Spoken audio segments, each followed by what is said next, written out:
Bonsoir tout le monde.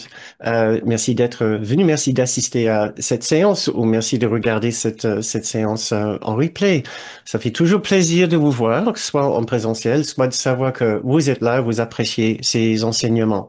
J'espère vous donner une autre raison d'apprécier encore davantage ces enseignements ce soir. Nous allons parler des dons du pardon qui vont peut-être au-delà de ce que nous avons l'habitude de penser, juste en termes d'innocence. C'est dans ce sens-là que j'ai présenté le sujet du pardon récemment. Je vous ai présenté le sujet de l'innocence récemment et ce qui nous a mené vers le sujet du pardon. Et cela parce il y a un lien tellement fort entre le pardon, l'innocence et notre but avec un cours en miracle, c'est de nous rappeler à la fin de notre véritable identité, notre véritable réalité en tant qu'une partie ou une extension de l'unité parfaite de Dieu. Je vous ai je vous ai appris les principes de cette méthode, ce qui est que l'innocence est la façon dont nous reconnaissons la présence du Christ ou de notre soi intemporel en nous, en nous, en nous accordant le privilège, en nous accordant le droit de ressentir cette innocence pour nous, mais nous ne pouvons pas accueillir et intégrer cette innocence tant que nous l'avons pas trouvée chez les autres, chez d'autres personnes. Pourquoi? Parce que nous ne sommes pas seuls dans cette innocence. Chercher et trouver cette innocence chez les autres est la façon dont nous recollons les morceaux de notre perception fragmentée par la séparation. C'est en trouvant cette innocence chez les autres que nous allons nous souvenir de l'unité que nous sommes dans cette innocence en tant que le grand soi en Christ. Qu'est-ce que le grand soi en Christ? C'est l'extension de l'unité de Dieu. Donc nous pouvons dire que nous commençons avec, en regardant vers une autre personne pour nous souvenir de sa véritable qualité au-delà de sa propre personne, cette qualité d'innocence et de perfection est celle qui résonne en nous-mêmes et celle que nous trouvons en nous-mêmes au-delà de notre ego. Nous voyons le rapprochement entre l'autre et nous voyons notre esprit juste, joint, nous voyons l'unité du Christ en nous, ce qui nous rappelle l'unité de Dieu. Nous ne pouvons pas véritablement voir l'unité ici, dans le monde de la dualité, selon Kenneth Wapnick, mais nous pouvons voir son reflet, ce qui est l'innocence en chacun. Cette méthode de voir l'innocence en l'autre, nous l'appelons le pardon, même si ça n'a rien à voir avec le pardon tel que nous le comprenons traditionnellement dans la psychologie classique ou dans le christianisme. Donc c'est un pardon qui trouve, qui affirme et qui déclare l'innocence en chacun, peu importe les agissements, les actes et les paroles de chacun. Donc c'est une innocence absolument parfaite et globale qui va bien au-delà de sa propre personne. Mais le pardon n'est pas simplement ceci, une voie vers l'innocence, c'est aussi une voie vers des qualités absolument magnifiques de l'esprit, comme la douceur et la bonté et le bonheur. Et c'est ce que nous allons essayer de voir dans un premier temps avec une lecture de quelques passages du cours que j'espère vont vous ravir puisque ces passages sont tellement beaux. Après, nous allons voir comment le pardon est aussi une force extraordinaire qui nous libère de la matière et du temps. Oui, pas moins que ça. Souvenons-nous que le pardon du coup n'est pas comme le pardon classiquement parlant. C'est une démarche qui défait la séparation dans notre esprit. Qu'est-ce que la séparation dans notre esprit? Cette séparation s'exprime par une, une focalisation, par la façon dont nous rendons la matière et le temps réel dans notre perception. La séparation rend ce monde réel. C'est un monde de matière et de temps. Et le pardon va nous aider à nous libérer de ce carcan, de ces limites de la matière et du temps. Et pas moins que ça. Voilà notre ambition, notre objectif pour ce soir.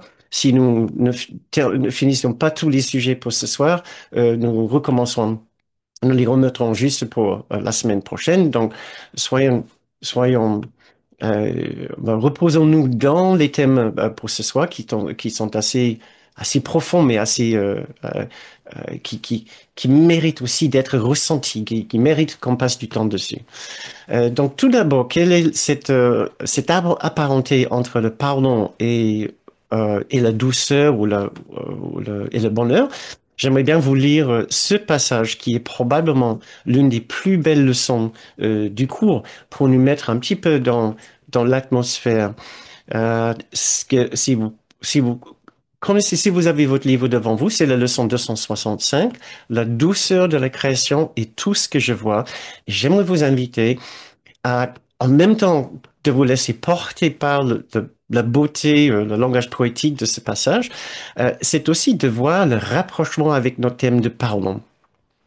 Ce passage est aussi, en plus d'être une très belle prière, nous donne nous aide à comprendre ce que nous avons fait pour chasser la douceur de notre esprit en posant nos péchés, nos imperfections, en les projetant sur le monde. Ici, dans cette leçon, il dit poser sur le monde nos péchés. C'est une façon de dire projeter nos péchés, nos idées d'imperfection sur le monde. Et voici la lecture de ce passage.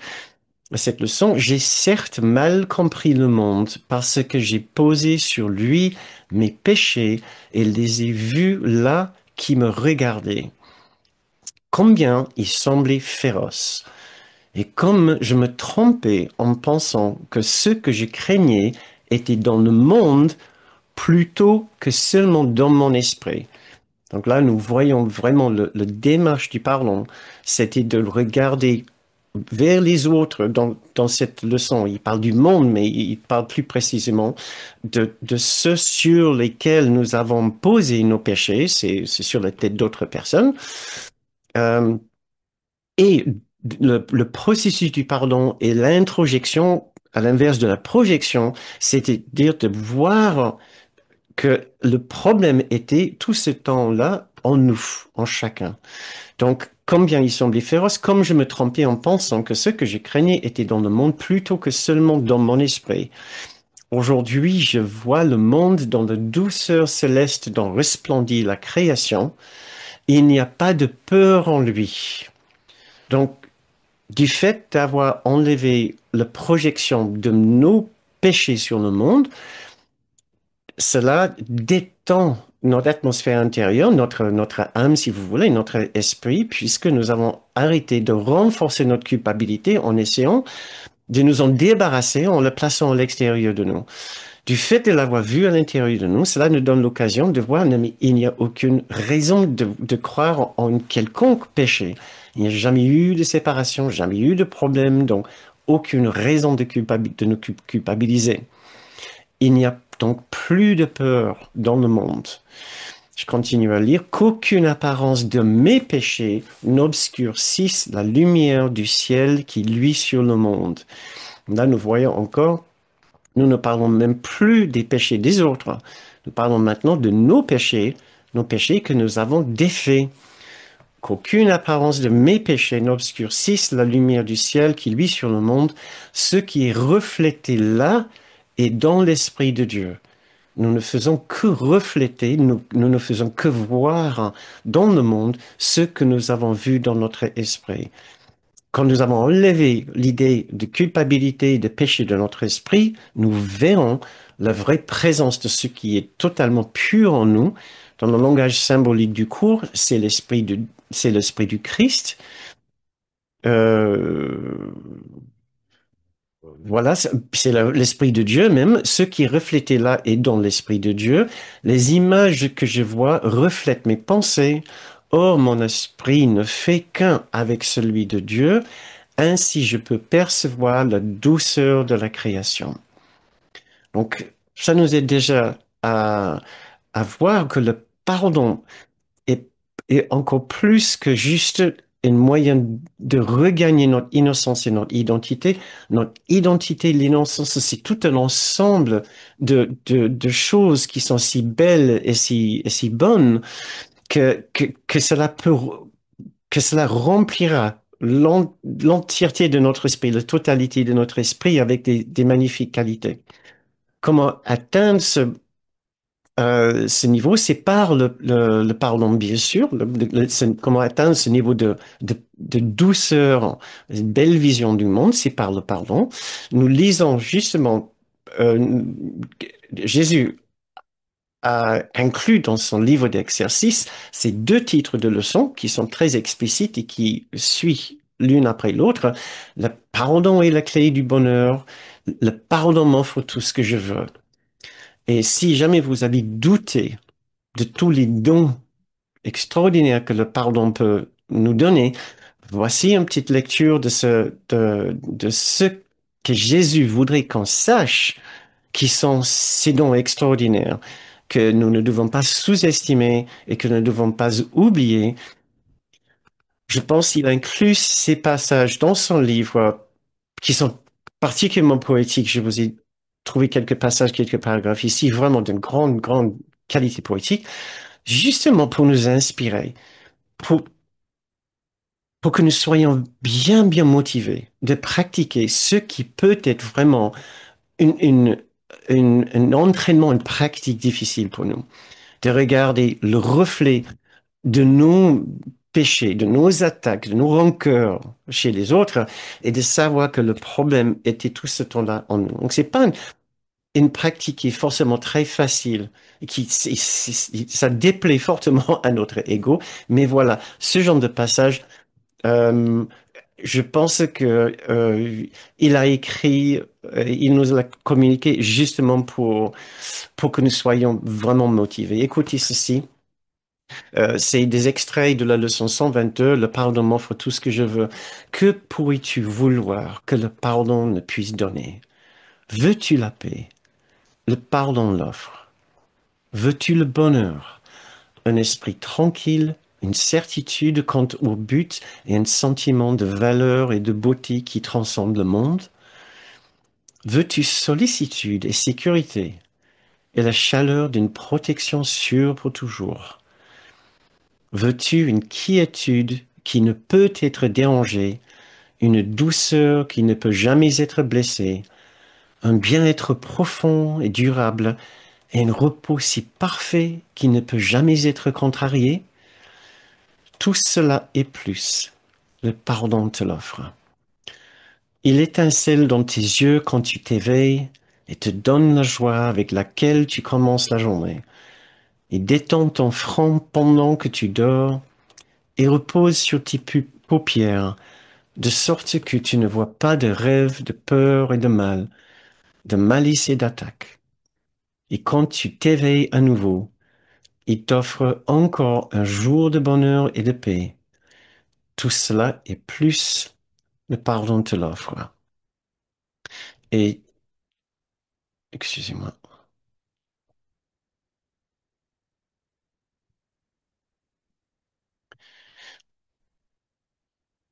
ça c'est la partie poétique. Dans la phrase après, il nous donne un peu plus d'informations sur ce qui se passe dans le pardon. Le pardon laisse le voile être levé qui cache la face du Christ à ceux qui posent sur le monde un regard qui ne pardonne pas. Il te laisse reconnaître le Fils de Dieu et vide ta mémoire de toute pensée morte, de séparation et de péché, afin que le souvenir de ton Père puisse franchir le seuil de ton esprit. Donc, nous levons avec le pardon le voile qui cache le face du Christ. Ce sont toutes les pensées fausses que nous avons gardées par rapport aux autres, toutes les pensées de rancœur, les pensées de ressentiment, toutes les attaques, tous les jugements, toutes les critiques que nous avons gardées et que nous gardons et que nous risquons encore de faire demain, la semaine prochaine. Ça, c'est le processus du pardon tel que nous l'avons déjà pratiqué dans plusieurs de ces séances. Nous allons faire encore une méditation sur le pardon tout à l'heure, tellement c'est important pour nous. Maintenant, une chose assez extraordinaire que je trouve dont Jésus parle dans les leçons 100, 101 et 102, c'est l'importance d'être heureux. Et je trouve que c'est un sujet assez curieux. Temps normal, on n'a pas besoin de nous dire que le but, c'est d'être heureux. Mais dans ces leçons, il nous dit, ce n'est pas simplement le but, c'est notre rôle, c'est notre fonction. C'est presque une obligation d'apprendre à être heureux. Et le pardon, bien sûr, c'est le moyen de l'accomplir. Donc, ce n'est pas simplement, nous pratiquons le pardon, pas simplement pour retrouver l'innocence, retrouver le grand soi. Nous pratiquons le pardon pour apprendre, réapprendre à être profondément heureux en enlevant toute idée d'attaque, de faute, de crime et de séparation de notre esprit.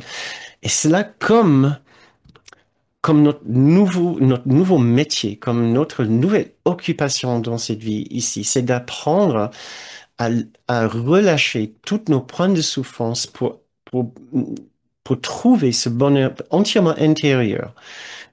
Ça met le bar plus haut pour moi.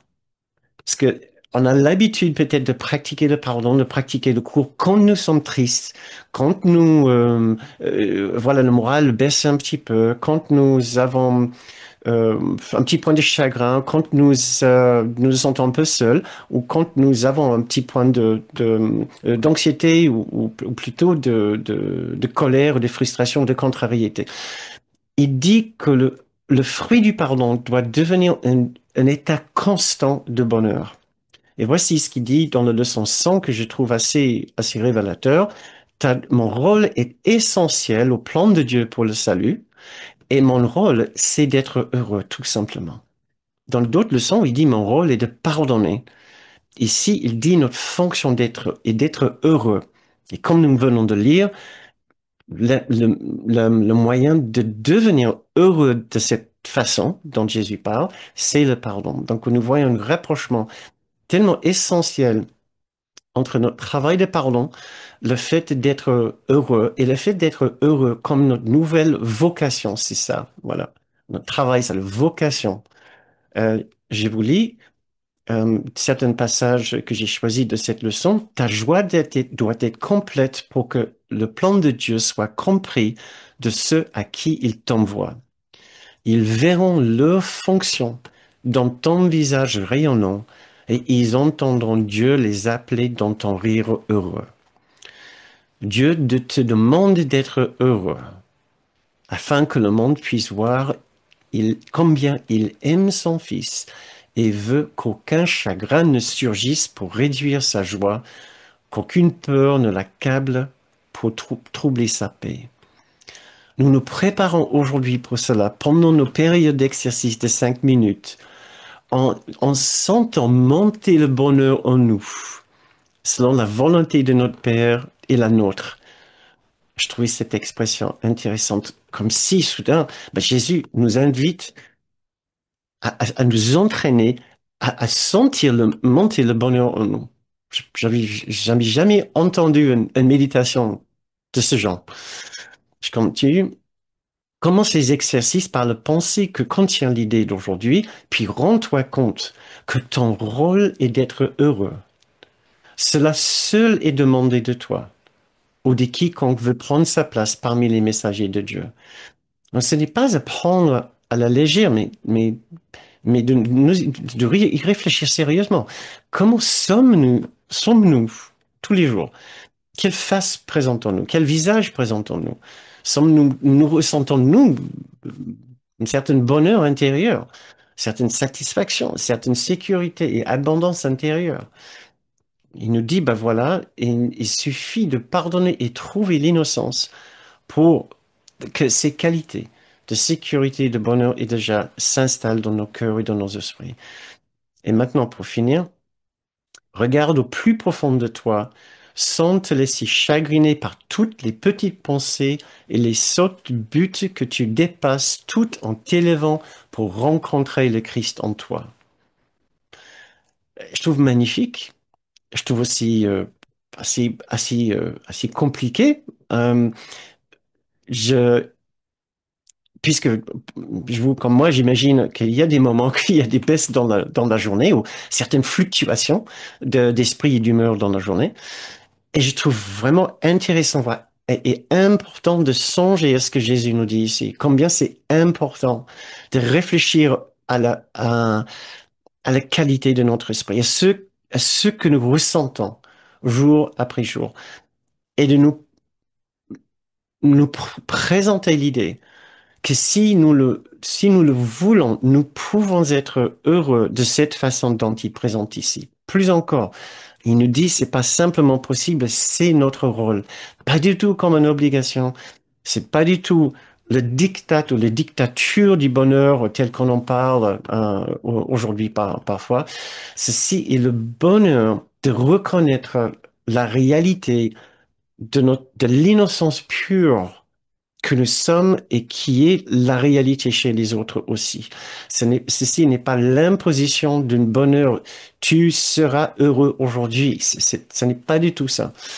C'est c'est un processus de transformation des erreurs de notre esprit et d'enlèvement des voiles de notre esprit qui cache quelque chose qui est extraordinairement joyeux et doux.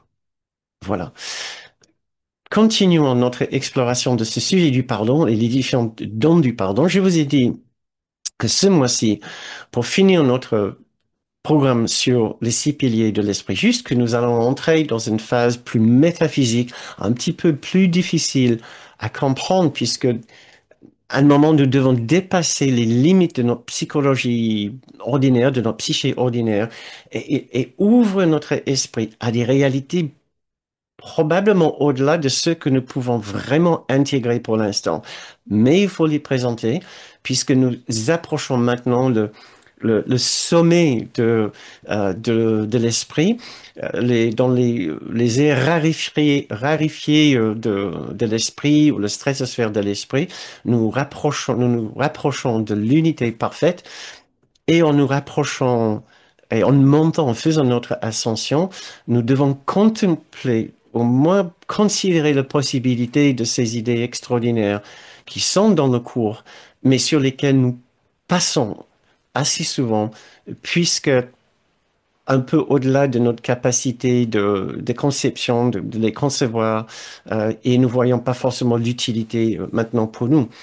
Mais peut-être si j'arrive à vous présenter le cadre pour ces idées un petit peu abstraites, vous pouvez apprécier leur importance et guider votre perception dans ce sens. De même, par exemple, j'espère que vous allez pouvoir observer votre esprit et voir ces fluctuations d'humeur et d'état d'esprit et vous proposer la possibilité qu'il est possible de connaître un genre de bonheur inchangeable dans la journée.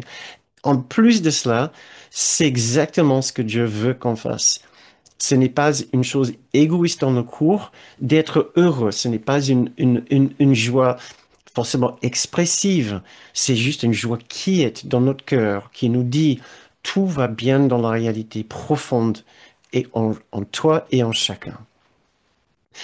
Un autre don du pardon est le fait qu'il nous emmène au-delà de la matière. Quelle est la matière, de l'aspect de la matière qui nous intéresse le plus? Ben, c'est notre corps.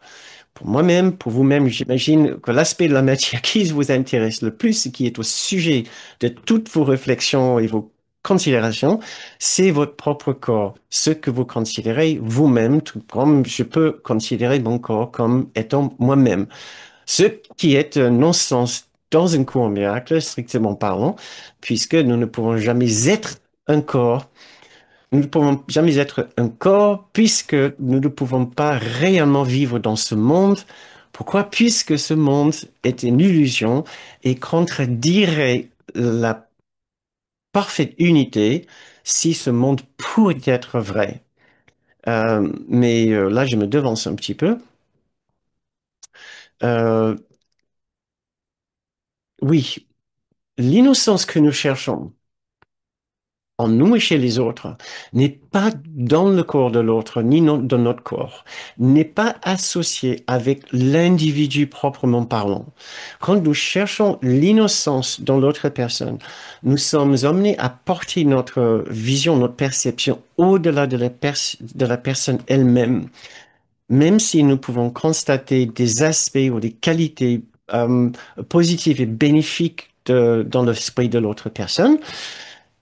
Et c'est là où nous pouvons commencer nos méditations. L'idée, c'est d'utiliser cela comme un tremplin pour élever notre vision au-delà de la personne elle-même, vers quelque chose qui habite l'esprit de la personne, au-delà du psyché particulier et ordinaire de la personne. Euh, Nous avons ça c'est une petite introduction à cette partie de la soirée, de la séance. Nous avons une certaine obsession avec le corps puisque nous avons nous avons fabriqué le corps pour nous protéger de Dieu, euh, pour nous protéger de Dieu et pour satisfaire nos besoins dans le monde de la séparation. Donc nous sommes obsédés par cette importance. Au fur et à mesure avec le cours, nous apprenons que le corps ne nous protège pas de Dieu. Tout d'abord parce que le Dieu réel n'est pas une menace. Deuxièmement, parce que le fait de porter toute notre attention sur le corps augmente notre expérience de culpabilité, augmente notre culpabilité, ce qui augmente aussi le sentiment de menace et de peur. Et troisièmement, ce corps ne peut jamais satisfaire tous nos besoins parce il est creux. Chaque fois qu'un besoin est satisfait, cette satisfaction extrêmement éphémère et temporaire et donne place très vite après à un autre besoin criant. Donc, il ne satisfait pas du tout les souhaits de l'ego ou la mission de l'ego pour ce corps. Euh, et le but de Jésus est de nous emmener au-delà de notre perception du corps et d'essayer de diminuer notre obsession avec le corps en nous montrant combien cela ne nous fait pas du bien de nous focaliser autant sur le corps comme notre sauveur de l'ennui, notre sauveur de la solitude, notre sauveur de nos besoins, qui va nous aider avec nos besoins de reconnaissance, de valorisation, de satisfaction, tels que nous avons développés dans les piliers 2, 3 et 4. Euh, Au fur et à mesure que nous pardonnons, nous défaisons notre attachement au corps, puisque l'objectif du corps était de nous donner un moyen de, euh, de placer notre culpabilité et puis de le projeter. Mais si nous avons de moins en moins de culpabilité, puisque nous commençons à voir l'innocence au-delà de la culpabilité, nous défaisons ce point d'ancrage dans le corps, nous défaisons notre besoin d'avoir un corps ou de considérer que c'est ce que nous sommes et de penser que c'est ce qui sont les autres. Ça semble, peut-être je ne l'ai pas très bien exprimé, mais au fur et à mesure que nous pardonnons, nous défaisons la culpabilité qui est l'ancrage de notre perception sur les corps et nous allons commencer à voir une autre réalité plus spirituelle, moins matérielle, moins physique en nous et chez les autres et dans ce monde. Euh, Nous avons une telle habitude de nous voir en tant que les corps et habitude de voir les autres en tant que les corps, que cela va nous prendre du temps. Nous avons aussi peur de penser que ceci n'est pas forcément nous. Donc, nous pratiquons très lentement et progressivement et nous allons commencer à avoir des belles expériences qui vont nous emmener à comprendre et à voir que nous pouvons bien être autre chose que ces petites euh, capsules de chair et d'os. Euh, Maintenant, quelques lectures du cours qui vont nous aider à comprendre ce que Jésus veut qu'on sache par rapport au corps. Euh, Voici ce qu'il nous dit par rapport aux autres. Et voilà comment on doit apprendre à voir les autres. Un petit extrait de la section 7 du chapitre 8. Quand tu regardes un frère comme une entité physique, sa puissance et sa gloire sont perdues pour toi, de même que les tiennes. Quand tu regardes un frère comme une entité physique, comme un corps, sa puissance et sa gloire sont perdues pour toi, de même que les tiennes. Tu l'as attaqué, mais tu,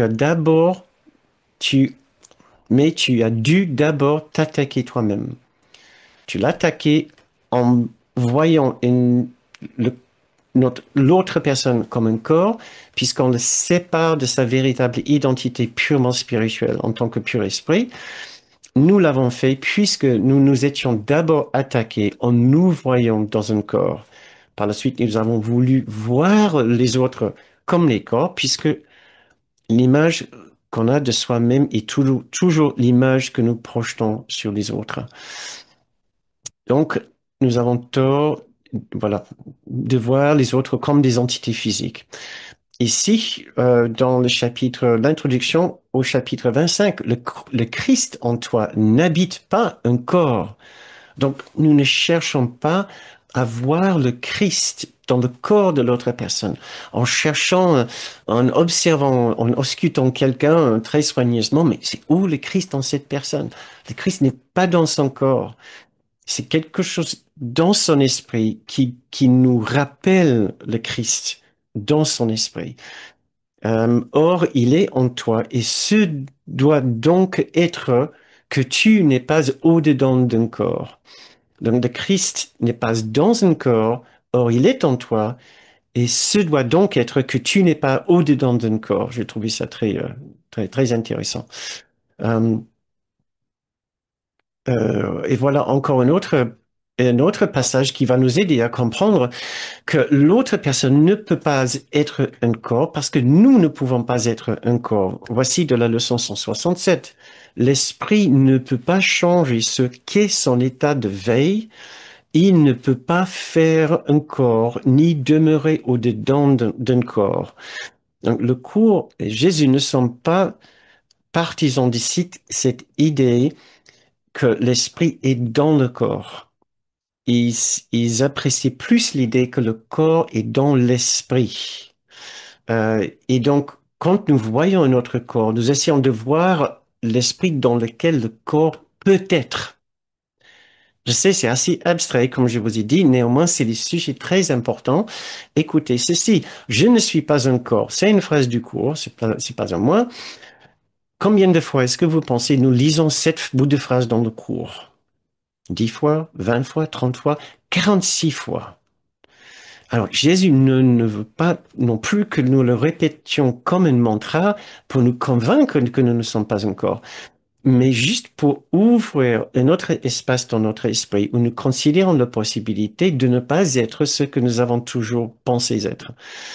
Maintenant, je me suis dit, mais tiens, sur le plan spirituel, nous voyons bien que nous ne sommes pas ces corps selon un cours miracle, mais d'un point de vue scientifique, est-ce que ça sera possible aussi de convaincre notre esprit extrêmement cartésien que ce que nous sommes en train de voir quand nous regardons une autre personne est juste la représentation de quelque chose. Bon, qu'est-ce que j'ai fait? Comme vous avez peut-être l'habitude de faire maintenant, je me suis tourné vers ChatGPT et j'ai demandé si le corps était littéralement matériel ou juste la projection de la pensée, quelque chose de cet ordre-là. Et voici ce que j'ai appris avec ChatGPT, selon ce que j'ai dit dans le cadre de la physique quantique. Voilà. Je vous lis, je cite le ChatGPT ici, ce qui est une plateforme d'intelligence artificielle qui est, je trouve, très neutre. Il n'est pas investi à défendre tel ou tel point de vue. Le corps apparaît comme une construction stable de processus quantiques solidifiés par la répétition d'observations par la conscience elle-même. Il est donc réel au niveau phénoménal du ressenti, mais pas ultimement matériel au sens classique. En fait, ce que nous appelons le corps est une apparence émergente liée à l'interaction de la conscience ou de l'observation avec des champs quantiques. Je trouvais ça très, très intéressant. La physique quantique nous dit que le corps n'a pas d'existence propre, indépendante, et la conscience joue un rôle central dans sa manifestation. Donc, ce n'est pas une autorité investie ou biaisée qui cherche à nous convaincre de quoi que ce soit. Même selon la science pure, selon la physique quantique au moins, le corps n'est pas un objet strictement parlant matériel. Donc, mais cette idée n'a pas tout pour plaire. Et vous vous joignez peut-être à moi quand je dis que je pourrais même trouver des aspects assez déplaisants dans cette idée de savoir que je ne suis pas un corps. Donc, nous ne devons pas sous-estimer nos difficultés de concevoir ces idées et d'intégrer ce que Jésus veut qu'on sache ici, que je veux qu'on apprenne ici. Néanmoins, il veut certainement qu'on respecte notre résistance et notre peur. Il veut néanmoins que nous nous entraînions avec ces exercices parce que ces exercices vont nous emmener à comprendre et à ressentir qu'il n'y a absolument rien à craindre à ne pas être ces corps. Il n'y a rien à craindre. Donc, dans cette partie de notre programme, après 5 mois et demi maintenant, d'entraînement, nous pouvons commencer à considérer la possibilité, plus sérieusement, de ne pas être ces corps et de la possibilité que les autres personnes ne sont pas des corps non plus, mais que nous sommes des esprits, voire nous sommes tous purs esprits, avec une possibilité que ces esprits, purs dans leur innocence et leur bonté, sont joints dans un seul et unique esprit. Quel est le moyen que nous pouvons utiliser pour élever notre esprit à ce niveau de, euh, de connaissance? Jésus nous donne quelques idées ici, et je donne certains passages du cours, et j'aimerais bien les tisser dans une méditation pour nous, si vous voulez bien. J'ai envie de vous inviter à faire une méditation ici pour ancrer dans notre expérience aussi bien que nous puissions dans ce nouveau concept de la réalité. En préparation pour cette méditation, j'ai envie de vous lire ces deux passages. Le premier du troisième paragraphe de la septième section du texte du chapitre 31. Mais j'inclus toutes les références de ces passages dans le descriptif de la vidéo sur YouTube. Et aussi bien que je peux, je les incruse, je les insère aussi dans la vidéo. Donc, vous n'avez pas besoin de noter ces références. Écoutez ce premier extrait sur le plan des concepts. C'est ainsi que tu vois plus en l'autre que juste un corps, car le bon n'est jamais ce que le corps semble être. Les actions du corps sont perçues comme venant de la partie plus basse de toi et donc de lui aussi. En te concentrant sur le bon en lui, le corps devient de moins en moins persistant à tes yeux et à la longue, il n'est plus vu comme étant beaucoup plus qu'une ombre tournant autour du bon. C'est ainsi que nous allons élever notre conscience, notre esprit à une nouvelle vision de cette personne en commençant par nous concentrer sur le bon, un aspect de quelque chose qui est bon en lui. Le corps va devenir de moins en moins persistant à nos yeux. Et le long, il ne sera plus vu comme étant beaucoup plus qu'une ombre tournant autour du bon. Tel sera ton concept de toi quand tu auras atteint le monde par-delà la vue que tes yeux seuls peuvent t'offrir. Voilà, et notre passage ici de la leçon 158. La vision du Christ a une seule loi. Elle ne regarde pas un corps en le prenant pour le Fils que Dieu a créé. Donc nous, le corps n'est pas le Fils de Dieu, que nous soyons très clairs. Personne n'est un corps, proprement dit. Personne ne peut être un corps, personne ne demeure dans un corps, selon un corps miracle.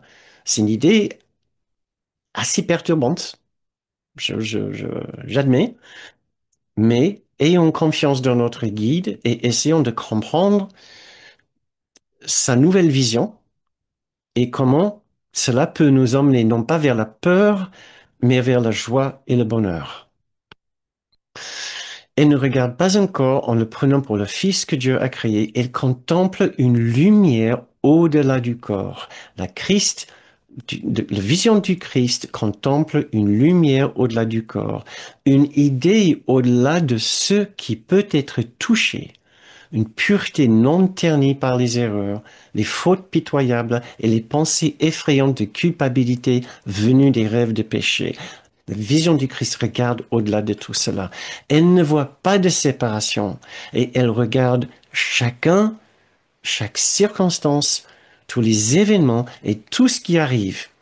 Quatre manifestations dans ce monde, sans le moindre affaiblissement de la lumière qu'elle voit.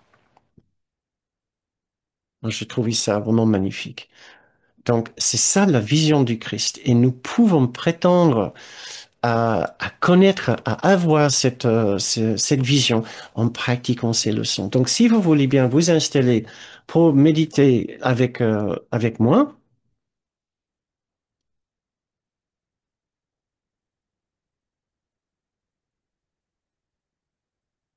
nous allons essayer de nous entraîner justement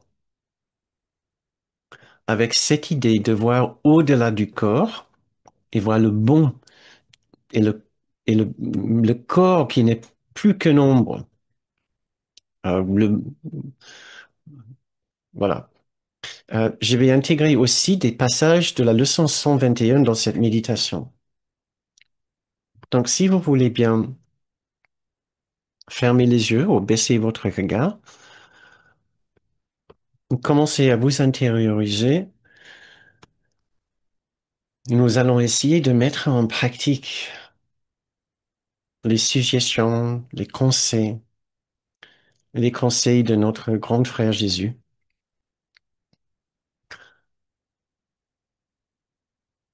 Ce n'est pas anodin ce que nous essayons de faire.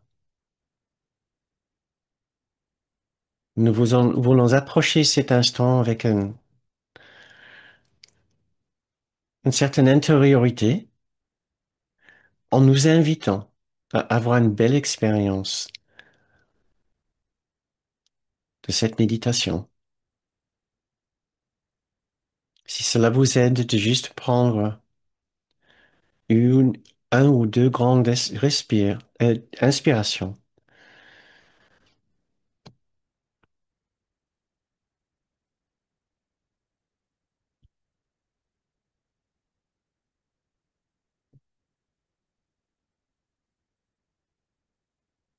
reposons-nous et déposons-nous dans cet endroit où nous avons l'habitude d'aller quand nous voulons trouver un peu de paix,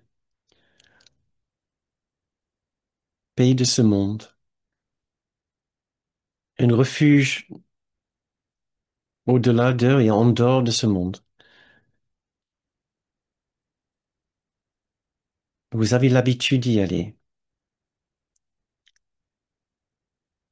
Et maintenant, je vous invite à y retourner le temps de faire cette méditation. Je vous invite à choisir une personne en particulier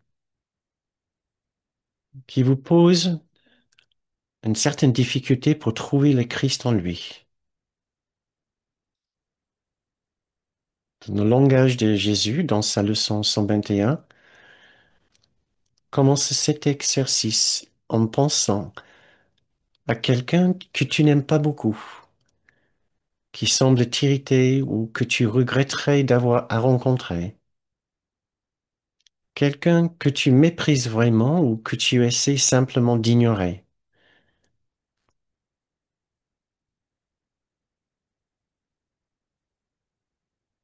Essayons de voir cette personne dans notre champ de vision. C'est cette personne qui va nous aider à trouver l'esprit au-delà du corps, l'esprit du Christ, la lumière, au-delà de sa manifestation physique.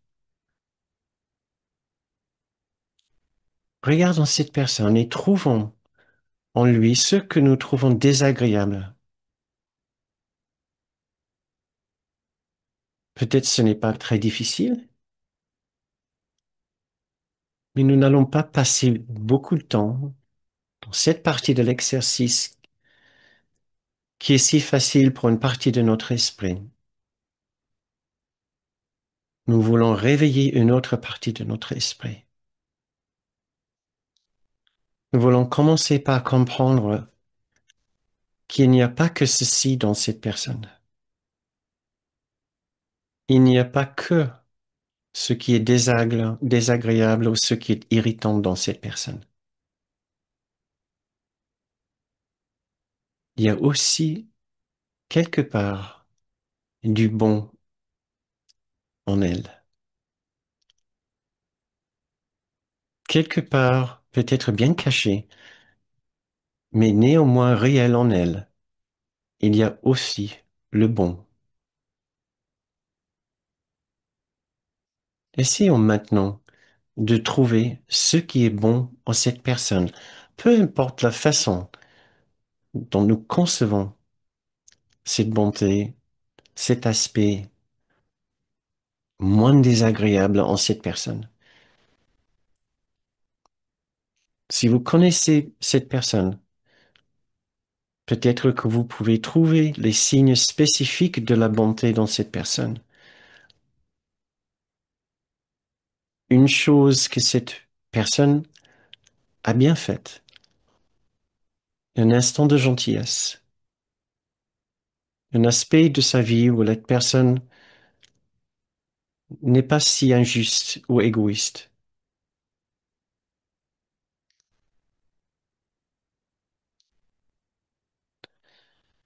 Si vous ne connaissez pas cette personne, imaginez les actes de charité et de gentillesse qu'elle a pu offrir à d'autres personnes.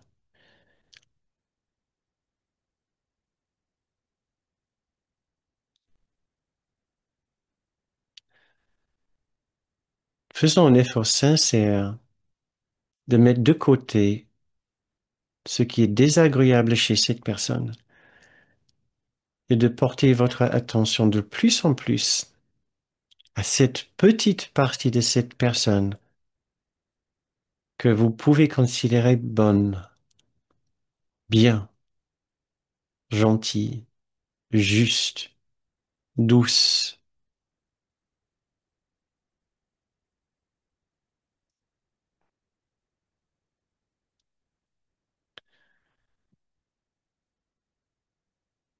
Essayons de porter notre attention davantage sur cet aspect de la personne, au point d'augmenter ses qualités chez cette personne.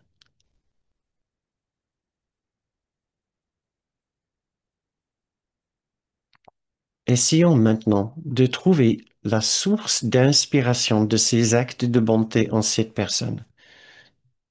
L'ego ne lui permettrait jamais d'être authentiquement et sincèrement gentil et juste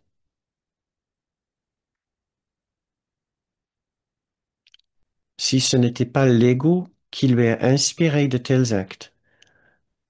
C'était forcément la présence du Saint-Esprit, de Jésus ou du Christ en lui.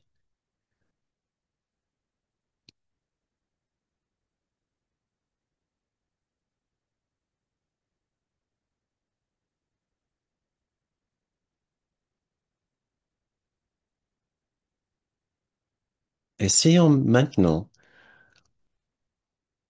de rendre plus fort ce lien entre cet petit acte de gentillesse et de charité et le Christ en cette personne. Souvenez-vous du Christ en lui. Imaginons maintenant que le Christ soit l'aspect le plus important de cette personne.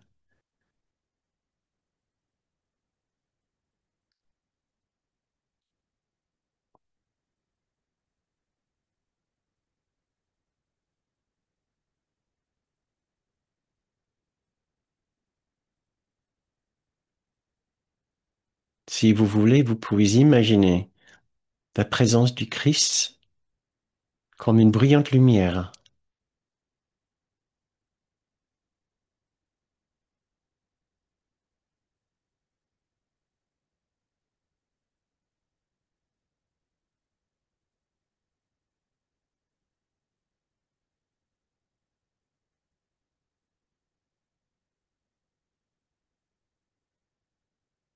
Le Christ est présent dans l'esprit de cette personne. N'ayons aucun doute.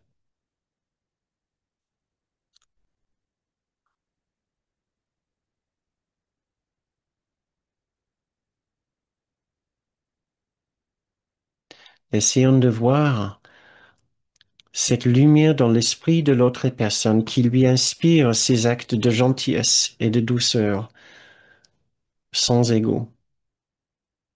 Même si ces actes ne semblent pas très importants, très fréquents, portons notre attention sur cet aspect de la personne et diminuons l'importance que nous donnons à tout le reste.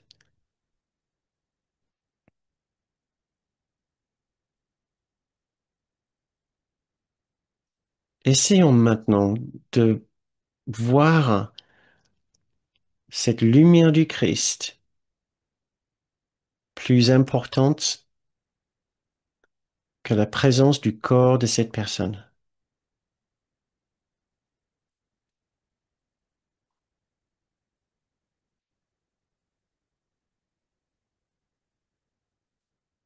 Essayons de voir le corps diminuer en taille et en substance et en importance au fur et à mesure que nous ressentons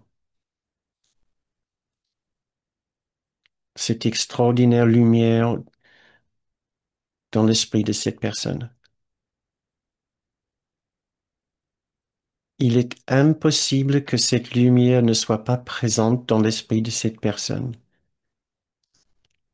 Elle est là pour que nous le voyions.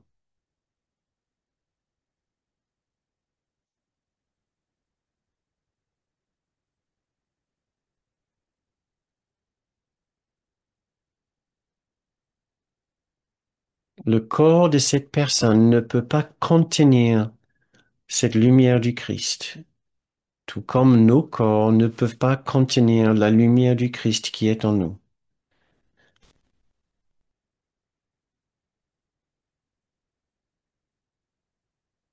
Le corps n'est pas un foyer adéquat ou approprié pour l'enfant de Dieu que nous sommes.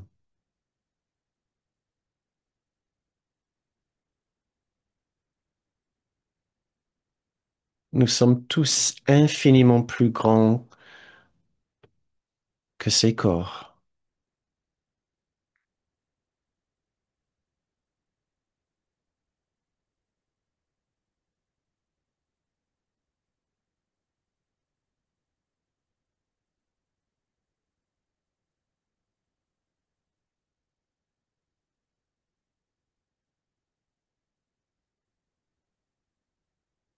Et demain,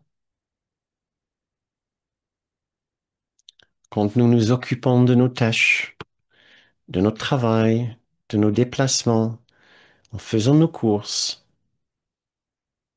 essayons de nous souvenir de cette vision du Christ en l'autre si personne au supermarché, si personne au travail, si personne dans le transport en commun, sur la route, sont bien plus grandes que le corps.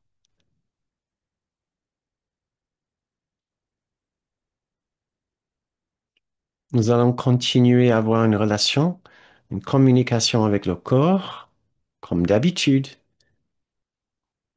Mais maintenant, nous pouvons élargir notre vision de ces autres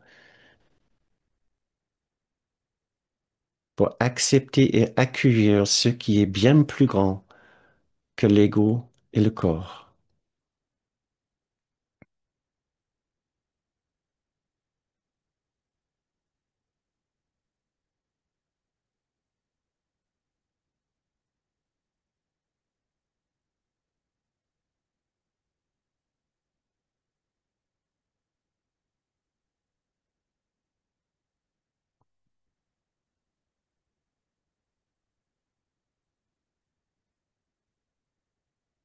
Et maintenant, pour finir cette méditation, je voulais vous relire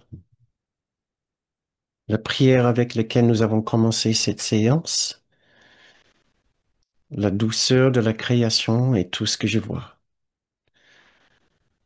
J'ai certes mal compris le monde parce que j'ai posé sur lui mes péchés et les ai vus là qui me regardaient, comme ils semblaient féroces. Et comme je me trompais en pensant que ce que je craignais était dans le monde plutôt que seulement dans mon esprit. Aujourd'hui, je vois le monde dans la douceur céleste dont resplendit la création. Il n'y a pas de peur en lui, qu'aucune apparence de mes péchés n'obscurcisse la lumière du ciel qui luit sur le monde. Ce qui est reflété là est dans l'Esprit de Dieu. Les images que je vois reflètent mes pensées. Or, mon esprit ne fait qu'un avec celui de Dieu. Ainsi, je peux percevoir la douceur de la création.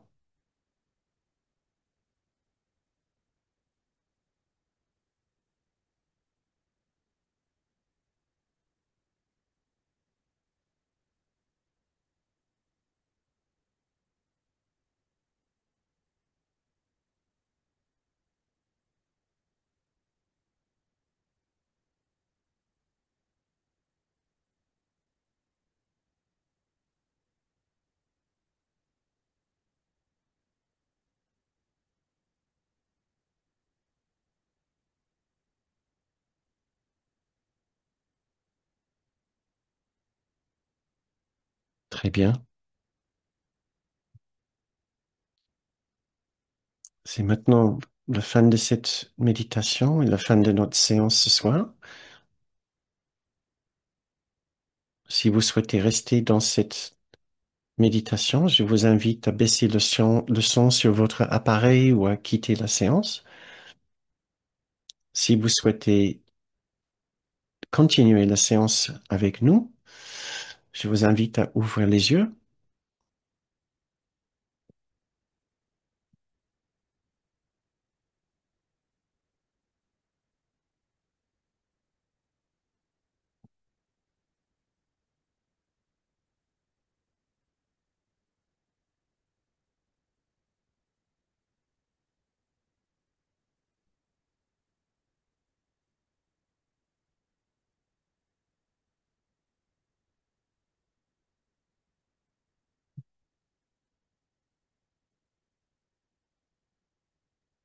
Voilà.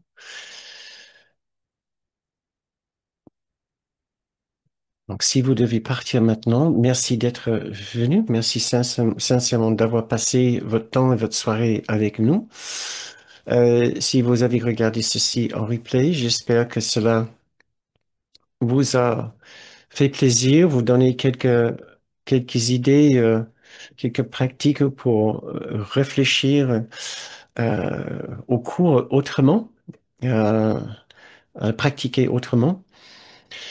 Juste un petit mot aussi sur notre fonctionnement selon les contributions. Si vous appréciez ces enseignements, nous sommes très heureux de recevoir une contribution de votre part, puisqu'au lieu d'avoir organisé un système basé sur les tarifs, les abonnements, les souscriptions, etc., qui est contraignant pour tout le monde, nous avons préféré de garder ces séances aussi largement disponibles et accessibles pour tous en utilisant un système de rémunération basé sur les contributions. Mais cela implique un engagement de votre part.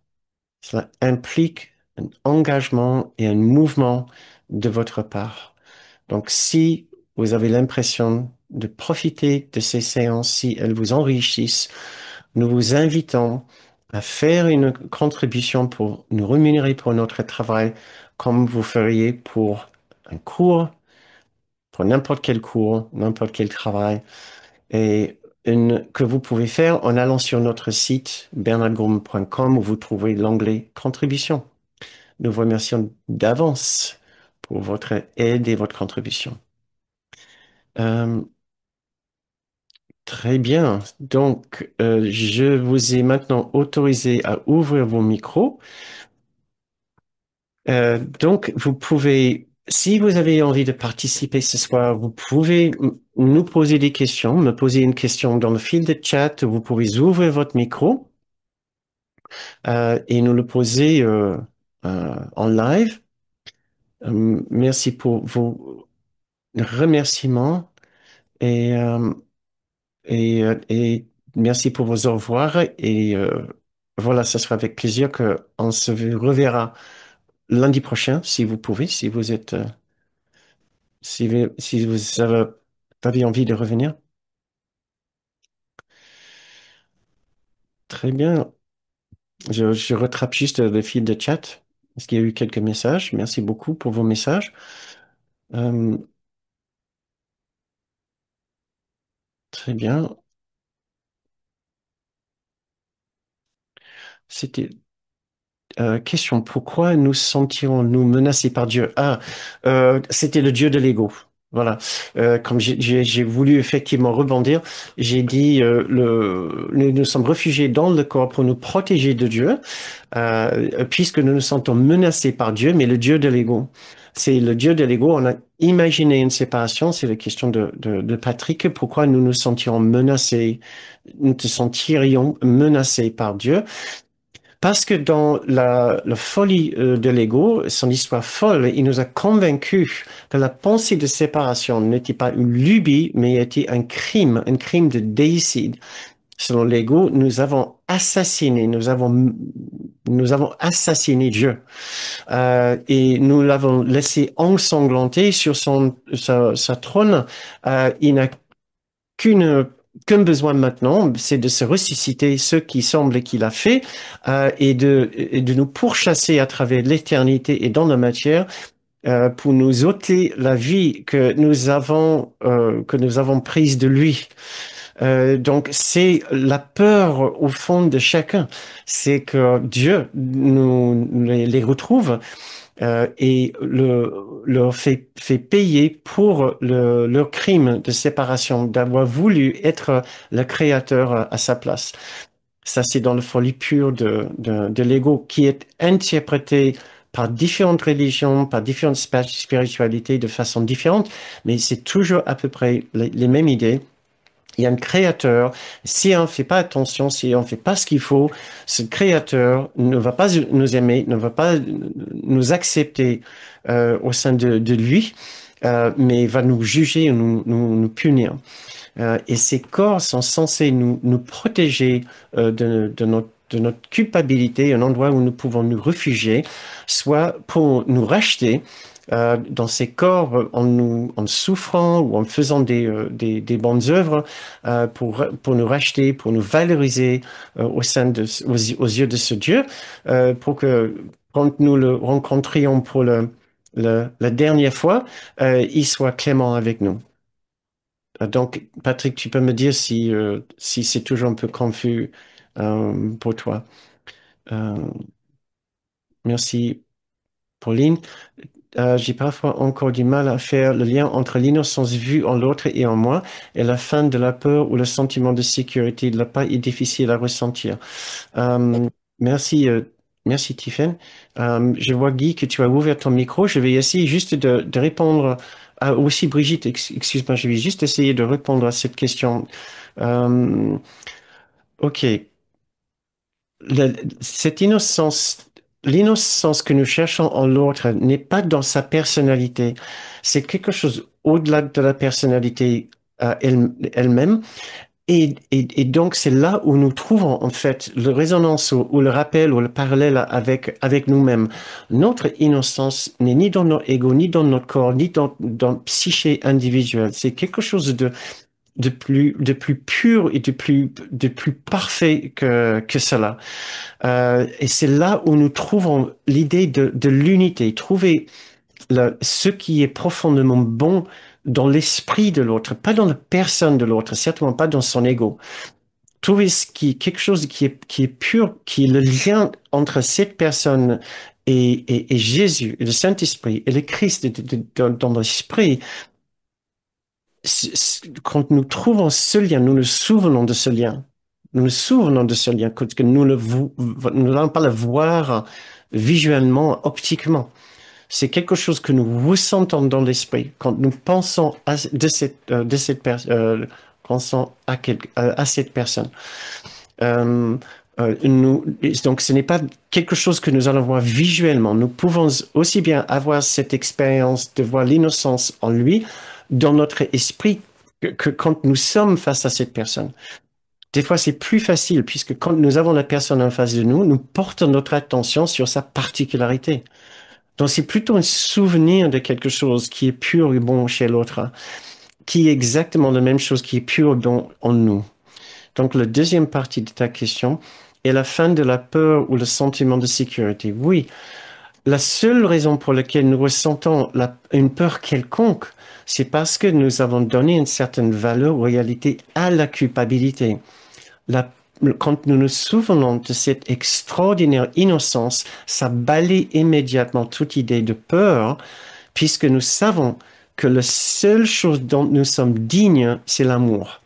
La seule chose que nous allons attendre, c'est le pur amour d'un Dieu qui nous aime, d'une réalité qui nous aime, de la vie qui nous aime. La moindre trace de la moindre peur est le signe que nous constatons encore, que nous considérons encore que nous sommes séparés de cet amour pur qui nous aime au-delà de tout. Et donc, nous attendons un événement futur qui ne soit pas agréable. Donc, quelque chose dont nous allons avoir peur. Donc, le lien entre l'innocence et la fin de la peur est que le souvenir de cette innocence pure n'admet plus la possibilité de peur, puisque nous allons savoir tout d'abord que cette innocence est bien au-delà de ce qui est physique, au-delà de notre petit soi, et que peu importe ce que nous faisons ici, ce que nous avons fait, notre sort à la fin sera magnifique.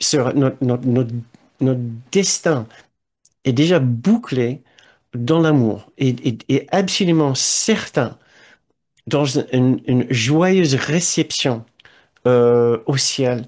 Et le moindre doute que ça soit la fin pour nous est un signe que nous entretenons encore une idée de culpabilité fausse qui n'a aucune raison d'être dans notre esprit. Il n'y a jamais eu la moindre raison qui pourrait provoquer, le moindre acte qui aurait pu provoquer la moindre culpabilité, le moindre doute de toute la bonté et l'amour qui sont notre dû. Mais il faudrait peut-être que je développe ça un peu plus à un moment. Euh, Tiffany, merci pour ta question. Tu peux me dire dans le fil de chat si ça répond à peu près ou non. Euh, Brigitte, je vois que tu avais ouvert ton micro et tu avais ta main levée. Oui, coucou Bernard. Hmm. J'avais besoin d'un conseil concernant, depuis quelques semaines, et ça va pas aller en s'arrangeant. Donc, je vais profiter de ce soir pour voir si tu peux m'aider. Je me sens sursollicitée par mon entourage. Je me Mm. sens vraiment, enfin, c'est comme si tous mes proches avaient besoin de mon avis, de mon aide, voilà. On fait sans arrêt appel à moi, donc j'arrive à faire les pardons, à voir mes réactions et à ne pas rajouter, à pas nourrir de rancœur, à les laisser se dissiper, etc. Et au contraire, ça m'aide beaucoup à apaiser les relations avec mon entourage. Donc c'est une très bonne école, cette sollicitation que j'ai en ce moment. Mais il me reste quelque chose que j'ai du mal à traverser, c'est un sentiment de ne c'est comme si ce que je faisais pour mes proches, je m'éloignais, pas m'éloigner du cours, mais me prenais du temps du cours et me prenais du temps d'étude, me prenais du temps d'intériorisation. Et du coup, j'ai une espèce de malaise, comme un manque de cohérence.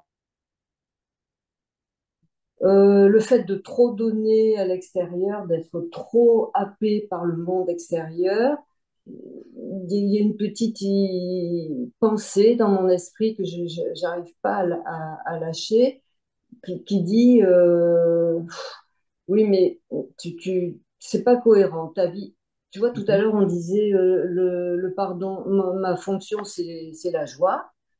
Et ben, moi, je n'ai pas cette joie. Je suis heureuse de faire tout ce que je fais pour mon entourage. Mais voilà, j'ai ce malaise qui me reste. Je ne sais D'accord. pas où ça coince, en fait. D'accord, d'accord. Je pense avoir compris un petit peu. Je ne sais pas si je vais avoir vraiment beaucoup beaucoup d'idées vraiment très spécialement aidantes, mais tu me fais penser à Kenneth Wapnick quand il disait qu'il était ultra sollicité. Il arrivait à tout gérer. Plusieurs fois, je l'ai appelé. Il m'a pris entre ça et entre ça et entre ça. Il m'avait au bout du fil juste littéralement 20 secondes. Juste le temps de me dire exactement ce qu'il fallait que j'entende, et puis il était parti. Et jamais sa douceur et sa légèreté avait baissé. Jamais j'ai pu apercevoir le moindre irritation puisque j'étais un peu exigeant comme plein d'autres gens. Euh, euh, et il disait qu'il avait compris, il avait cité même un professeur à une grande université prestigieuse, Princeton aux États-Unis, qui se plaignait justement de toutes ces interruptions dans sa journée. Quand des étudiants frappaient les réunions avec les autres membres de la faculté, etc. Et il a dit, il avait compris qu'à la fin, son travail, c'était des interruptions. C'était tous ces instants où il devait s'occuper des autres. C'était son travail. Et je trouvais ça vraiment intéressant parce que Ken disait constamment que si nous avons l'impression d'être harcelés par le monde, c'est parce que nous avons pas laissé une place à Jésus pour faire pour nous. Je trouve Hum, ça magnifique. C'est de dire que nous essayons toujours de faire. Au lieu de l'intérieur recevoir les appels, répondre celui-ci, etc., en demandant à Jésus de faire pour nous. Et en utilisant toutes ces opportunités comme une façon de nous rapprocher de cette douceur intérieure, de cette autre que nous sommes, cette autre présence qui peut nous accompagner et qui voudrait nous accompagner et faire à notre place. Donc peut-être les deux possibilités, soit tu essaies de réduire ces différentes obligations et de te réserver des plages de temps dans la journée, et ça sera un bon exercice pour toi pour te présenter de la façon la plus douce et compréhensive auprès des autres pour qu'ils comprennent ton besoin de plus de temps et de ne pas prendre leur regard critique à cœur et personnellement et de les aider à aller au-delà d'un sentiment de jugement envers toi. Ça, c'est une possibilité. Ou tu continues et tu invites, première chose le matin quand tu te lèves, Jésus, que tu hum, sois avec moi, que tu fais ce boulot à ma place Ken nous disait que qu'on n'a pas branché les bonnes batteries à l'intérieur. Nous essayons toujours d'utiliser nos batteries au lieu d'utiliser les batteries de Jésus. Donc, il disait, et tout le monde pensait que, je ne sais pas si vous vous souvenez, il y avait une pub, je ne sais pas si vous l'aviez en France, de Energizer Bunny. On appelait ça le petit lapin, le Energizer Duracell.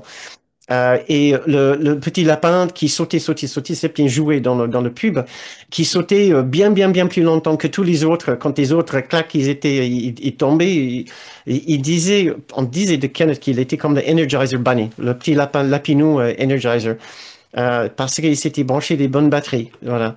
Et c'est une idée, c'est les deux suggestions que je pourrais te proposer. Euh, et de regarder ta façon d'utiliser ces situations pour souffrir, pour dire, oh là là là là là, et de voir et de savoir que c'est un investissement. Ce n'est pas là par hasard. C'est le petit soi qui te dit, profite pour souffrir. Profite pour dire, oh là là là là, cette vie, ce monde de séparation, et juste voir l'investissement que tu as à souffrir. Il n'y a aucun problème. Observe, observe, observe, tout doucement. Continue, continue même à souffler. Mais observe-toi. Quand tu souffles de frustration, tu dis, ah ben, mon petit soi est vraiment en train d'ici donner à cœur joie. Mon petit soi, il en profite vraiment pour être un petit soi, au lieu d'être le grand Christ magnifique, détendu, léger, joyeux à chaque instant avec chacun. Donc, et passe un peu de temps voilà, quand tu peux continuer, demain, souffle, fais ta journée comme d'habitude, mais essaie Ouais, de ça t'accompagner. marche bien. Oui, oui. Ouais. En même temps, ça me rappelle la séance d'il y a, le premier, je crois que c'est la dernière séance du pilier 5, donc c'était peut-être le 19 ou le 20. J'ai dit, il faut soit, l'euphorie de l'ego. Il y avait tu te souviens, il y a une séance qui s'appelle Tempérer l'euphorie de l'ego. Oui, Ouais. Donc ça peut te reparler cette fois-ci. très bien, merci. Oui, oui, mais je vois bien là, profiter de ça. Oh là là, je me sacrifie pour vous. Ouais, non, mais il y a plein de trucs qui sont montés pendant que tu parlais. Ok, je vois mieux, merci beaucoup. Oui, mais avec plaisir. Oui, tu peux voir tout l'investissement. On déteste que d'être aussi sollicité, mais imagine du jour au lendemain que personne t'appelle, personne n'a besoin de toi. Personne s'intéresse à toi, de Brigitte qu'on n'est pas. Et voilà, l'ego se dégonfle très vite. Non, appelle-moi s'il vous plaît. Vous êtes sûr, vous n'avez pas besoin de moi.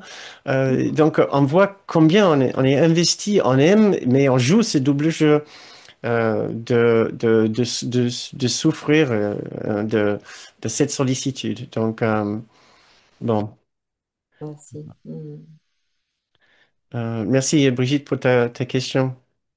Euh, donc, je pense que oui. OK. Ah, d'accord. OK. Deux petites questions. Tout d'abord, non, il faut respecter les limites du corps. Tant qu'on est ici, on va certainement avoir l'impression d'être un corps. Donc, ce n'est pas une question de sur-solliciter le corps. Il faut faire ce dont notre corps a besoin au niveau repos. Il faut bien dormir, il faut bien manger, il faut se divertir, il faut faire tout ce qui est absolument normal pour prendre soin de nous sans devenir obsessionnel par rapport à cela. Il faut pas que cela, le plaisir et le bien-être du corps soit notre moteur principal. Le corps est juste un aspect de notre vie dans notre dualité. C'est tout ce que c'est. Dans les mains de l'ego, c'est ce que le cours appelle un engin de destruction et de meurtre. Donc, c'est-à-dire le corps essaie de profiter des autres, de les descendre, de les critiquer, de les juger, de les massacrer, de les attaquer, etc. Si c'est pas physiquement, si c'est psychologiquement, et d'essayer toujours de tirer le maximum de chaque situation. Ça, c'est le but du cours le but du corps selon l'ego. Mais entre les mains de notre esprit juste, de notre esprit décideur, du Christ en nous, le corps devient un magnifique moyen de communication et d'apprentissage. Mhm. Mais dans tous les cas de figure, il ne faut pas attendre trop de notre corps, soit parce qu'on ne pensonne pas le corps, donc on peut tout faire avec le corps, soit parce que le corps est là à ma disposition fait, pour faire absolument tout ce que le Saint-Esprit veut que je fasse. Non, on doit doser, on doit doser. Voilà, comme les bouddhistes disent, c'est la voie du milieu. Le cours dirait vraiment pareil. Et la Mhm. voie du milieu, c'est la voie de l'esprit juste et de moyenne juste et de l'énergie juste. On voit quand on ne fait pas assez parce que l'ego nous convainc que ça vaut pas la peine, on voit quand on fait trop.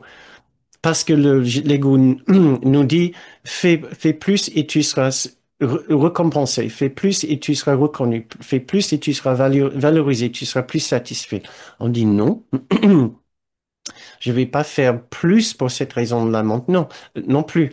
Et donc, ça revient encore à nos séances dans les piliers 3, 2, 3 et 4, quand on a parlé de nos besoins de reconnaissance, valorisation, satisfaction. Les trois principales façons principales dont l'ego s'exprime dans nos séparations. Euh, donc, on dose, voilà. Et on voit quand on est dans l'excès.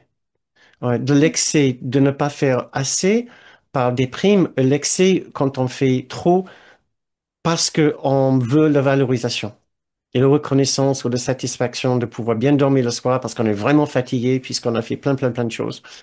Euh, et donc on essaie de se connaître et de dire, et si je faisais juste le juste, si je dépensais juste l'énergie juste, je vais pas arriver au ciel plus vite que les autres. D'accord. C'est juste une proposition, une idée.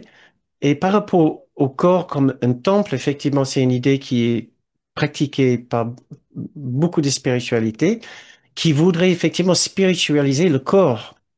Des spiritualités aussi qui spiritualisent le monde et qui donnent un but divin au monde et qui donnent par extension un but divin au corps. Le cours ne donne n'attribue aucun but divin ni au monde ni au corps.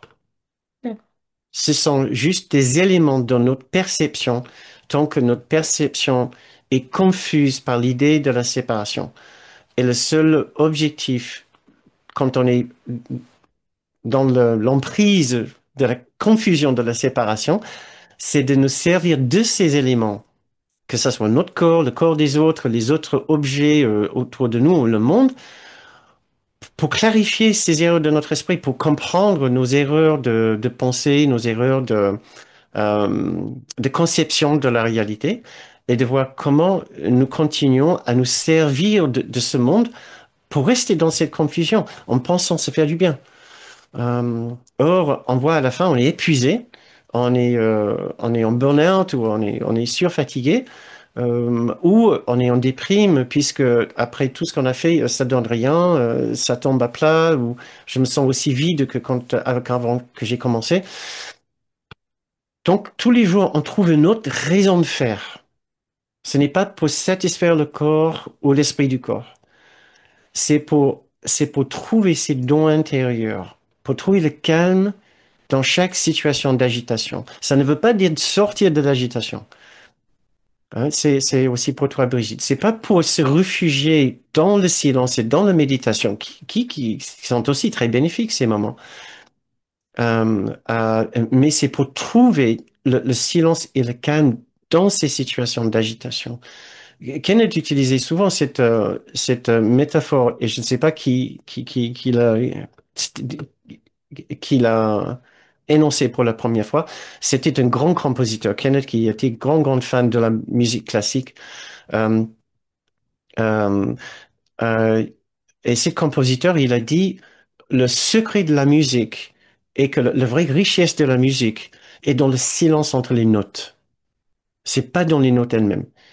Et il a cité ça plusieurs fois. Ouais. Donc, nous sommes là dans nos journées très affairées. Et les notes, ce sera toutes les personnes, toutes les tâches, tout ce qu'on a besoin de faire. Et le calme que nous cherchons, la vraie musique, la vraie mélodie du Christ de la réalité, comme dans le chant oublié, introduction au chapitre 21, magnifique, partie de paragraphe 5 ou 6. C'est dans le silence entre toutes ces différentes tâches et toutes ces différentes personnes, quand quelqu'un nous parle. Mais je me rends compte qu'on est bien après l'heure, j'ai pas vu l'heure tourner. Très chers amis, je vous invite à ouvrir vos micros pour que nous puissions terminer cette séance et dire nos au revoir. Donc, merci beaucoup. Merci pour vos questions aussi à la fin de cette séance. J'aurai le plaisir, nous aurions le plaisir, Patricia et moi, de vous voir la semaine prochaine, lundi la semaine prochaine, si vous souhaitez bien. Sur ce, disons-nous au revoir. Pratiquons bien cette semaine et au plaisir de vous voir la semaine prochaine. Merci 5, beaucoup. 3, Au revoir. Bonne Au revoir. semaine. Bonne Bonne soirée. Au revoir. Merci beaucoup. Bonne Bonne soirée. soirée. Good night.